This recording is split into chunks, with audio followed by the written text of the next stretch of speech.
पढ़ाई ठीक ठाक चल रही है। आज हम कविता पढ़ेंगे। आपने मेरे चैनल को सब्सक्राइब किया है? नहीं किया तो अभी कीजिए। अब चलिए पढ़ते हैं उषा। लेकिन उषा को पढ़ने से पहले उसके जो कवि हैं शमशेर बहादुर सिंह, उनके बारे में हम 6-7 बातें जान लेते हैं। देखिए, पॉइंट नंबर 1, उनका जन्म हुआ था देहरादून में 1911 में और उनकी डेथ हुई अहमदाबाद में 1993 में, यानी कि 1911 एंड 1993। इसके बीच के बारे में थोड़ा सा जानना चाहते हैं। हम जानते हैं उनकी प्रारंभिक शिक्षा देहरादून में हुई, उसके बाद उन्होंने उच्च शिक्षा इलाहाबाद यूनिवर्सिटी से ली। उनको चित्रकारी का बहुत शौक था, इसीलिए उकील बंधुओं के साथ उन्होंने चित्रकारी सीखी। पंत के रूपाब में भी काम किया। उनको जो पुरस्कार मिले वो था साहित्य अकादमी पुरस्कार और कबीर पुरस्कार।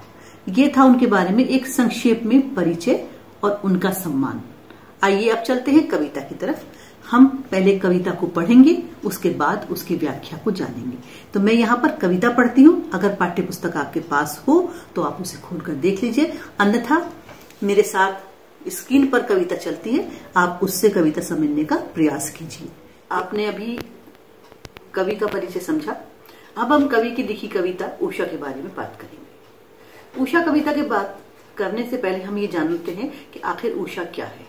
देखिए, जब रात का आखिरी पहर होता है, आसमान अधिक काला हो जाता है और उसके बाद सूरज नहीं निकलता है, सारे स्टार्स भी खो जाते हैं, यानी कि छिप जाते हैं। उसके बाद जो सवेरा होता है वो समय उषा कहलाता है, या भोर कह सकते हैं, या हम उसे शहर का टाइम कह सकते हैं। अब हम इस कविता को की व्याख्या पढ़ेंगे, इसकी समरी पढ़ेंगे और इसको फिर पॉइंट्स में रिवीजन भी करेंगे। तो सबसे पहले मैं आपको कविता पढ़ के सुनाती हूँ। देखिए, शमशेर बहादुर सिंह की लिखी कविता है ये उषा। पढ़ती हूं मैं।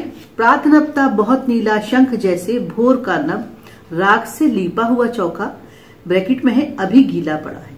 बहुत काली सिल जरा से लाल केसर से जैसे धुल गई हो, स्लेट पर या लाल खड़िया चौक मल दी हो किसी ने, नील जल में किसी की गौर झिलमिल दे जैसे हिल रही हो, और जादू टूटता है इस उषा का, सूर्य उदय हो रहा है।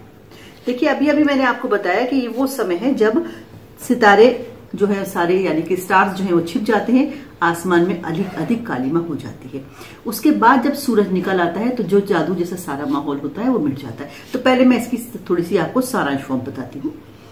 प्रात नभ था बहुत नीला, यानी कि जो सुबह का आकाश होता है वो शंख के समान पवित्र और लीपे हुए चौके के समान नमी लिए होता है। पल पल वो परिस्थिति बदलती रहती है। कभी ऐसा लगता है जैसे किसी ने लाल केसर डालकर सिल को धो दिया हो, या फिर कभी ऐसा लगने लगता है जैसे स्लेट पर लाल खड़िया चौक मली गई हो। जैसे जैसे सूरज ऊपर आता है, जो ऊपर का दृश्य है वो बदलने लगता है। और उसके बाद जब सूरज थोड़ा और ऊपर आ जाता है, आकाश में चमक सी आ जाती है, तब ऐसा लगता है जैसे कहीं गहरे पानी में किसी का नीला शरीर, किसी का सुंदर शरीर झिलमिला रहा हो। और ये सारा जो होता है वो एक जादू की तरह होता है, लेकिन जैसे ही सूरज पूरा निकल आता है, ये जादू जैसा सारा वातावरण बिल्कुल मिट जाता है, छिप जाता है। अब लेते हैं कविता की व्याख्या। देखिए, कविता की व्याख्या में मैं 2-2 लाइन पढ़ूंगी और 2-2 लाइन का आपको व्याख्या समझाने की कोशिश करती हूँ। देखिए, पहली 2 लाइनें हैं। प्रात नभ था बहुत नीला शंख जैसे, भोर का नभ, इस राख से लीपा हुआ चौका। इसको अगर हम व्याख्या फॉर्म में देखते हैं तो देखिए, जो प्रातःकाल का आकाश है वो शंख के समान पवित्र नजर आता है। ऐसा लगता है जैसे शंख हो, उसी तरह से जो प्रातःकाल का आकाश है, जो सूरज के निकलने से पहले का आकाश महसूस होता है।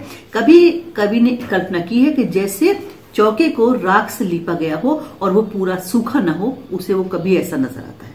देखिए, ऐसा है, राख से चौके को लीपते हैं, यानी कि जैसे हम पोछा लगाते हैं अपने घरों में, ऐसे ही राख से चौके को लीपा जाता है। और कभी भी कोई चीज को जब हम गीला करते हैं तो वो एक साथ नहीं सूखती है, कभी कहीं से सूखती, पैचेस में सूखा करती है, पैचेस में सूखती है और उसकी कहीं कहीं से नमी दिखाई देती है। उसी तरह से जो प्रातःकाल का आकाश है वो उसको चौके के समान गीला और शंख के समान पवित्र नजर आता है।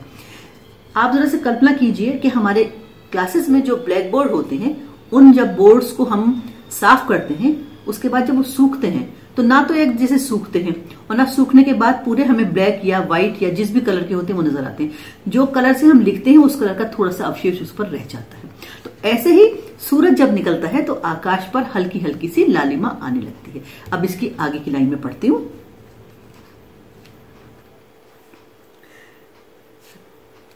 इतना तो हमने बता दिया आपको। प्रात नभ था बहुत नीला शंख जैसे भोर का नभ, राख से लीपा हुआ चौका अभी गीला पड़ा है। यहां तक हमने कर लिया। एक जो आपका ब्रैकेट है उसमें दिया है अभी गीला पड़ा है। जिस चीज पर ज्यादा बल देना होता है, जोर देना होता है, जिसको पूरक या फिलर मानते हैं, उसको ब्रैकेट में लिखा जाता है। उसका संबंध भी इस वाक्य से हुआ करता है। यानी कि राख से लीपा हुआ चौका अभी गीला पड़ा है। अभी गीला पड़ा का जो संबंध है वो चौके से है। आगे की 2 लाइन में पढ़ती हूँ। बहुत काली सिल जरा से लाल केसर से जैसे धुल गई हो, स्लेट पर लाल खड़िया चौक मल दी हो किसी ने। बहुत काली सिल जरा से लाल केसर से जैसे धुल गई हो। सिल तो हम जानते हैं, हमारे गांवों में आज भी होती है सिलबट्टा, जिससे मसाला पीसती हैं महिलाएं। तो वो कहते हैं कि जैसे केसर डालकर सिल को धोया गया हो तो सिल पर थोड़े से उसके निशान बच गए हों। जब सूरज और निकलता है तो आकाश उसको ऐसा लगने लगता है। अगला उपमा देता है कवि कि जैसे एक काली स्लेट पर किसी बच्चे ने खड़िया से लिखा हो, जब सूरज और निकल आता है तब उसको ऐसा लगने लगता है। खड़िया से स्लेट पर लिखेंगे, फिर साफ करेंगे तो उसका जो लालिमा है वो बची रह जाएगी। तो कवि इस तरह से वो सारे एग्जाम्पल दे रहे हैं जो आसपास में मिल जाते हैं। अब अगली पंक्तियां बहुत ही इंपॉर्टेंट है। एग्जाम में अक्सर ये नीचे की पंक्तियां आया करती हैं। देखिए मैं उन पंक्तियों को पढ़ती हूं। मैं नील जल में किसी की गौर झिलमिल दे जैसे हिल रही हो। और उसके बाद जब सूरज और निकल आता है तो आकाश में हल्का सा जो चमक है वो आ जाती है। तब कवि को ऐसा लगता है जैसे नीले गहरे जल में किसी का गोरा शरीर झिलमिला रहा हो। ये सब एक जादू की तरह होता है, लेकिन जैसे ही सूरज पूरा निकल आता है सारा जादू मिट जाता है, सारा जादू समाप्त हो जाता है। कविता में पुराने जो उदाहरण हैं, पुराने जो हमारे उपमान हैं, उनको कवि ने बहुत ही अच्छी तरह से प्रस्तुत किया है। एक बात। दूसरी बात यह कि सारे जो उदाहरण हैं हमारे गांवों को टच करते हैं। सिलबट्टा, चौकी की लिपाई, ये सब हमारे गांवों में ही अब रह गई है, शहरों में तो नजर नहीं आता इतना। ये सब गांवों की। अब आप सोचेंगे कि हम कैसे जाने कि ये सब सच है या गलत है। हम और आप मिलकर कल एक एक्सपेरिमेंट करते हैं। हम सुबह को 4:30 से 5:15 के बीच में टेरेस पे जाते हैं और आकाश को देखते हैं। ये सारे दृश्य अगर हमारी आंखों के सामने आ गए तो कविता हमारी प्रयोगात्मक हो जाएगी।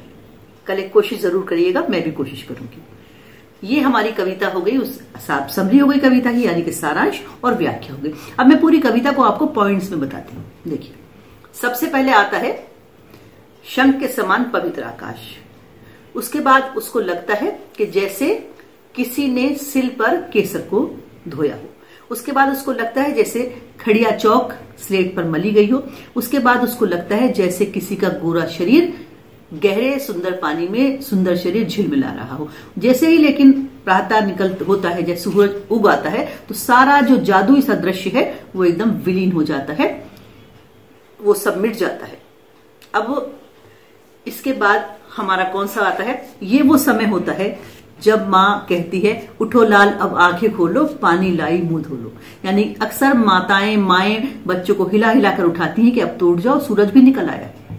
ये कविता की हमारी पॉइंट्स भी समझी हो गई। मैं इसके बाद आपको अगले वीडियो में इसके प्रश्न उत्तर डिस्कस करती हूँ।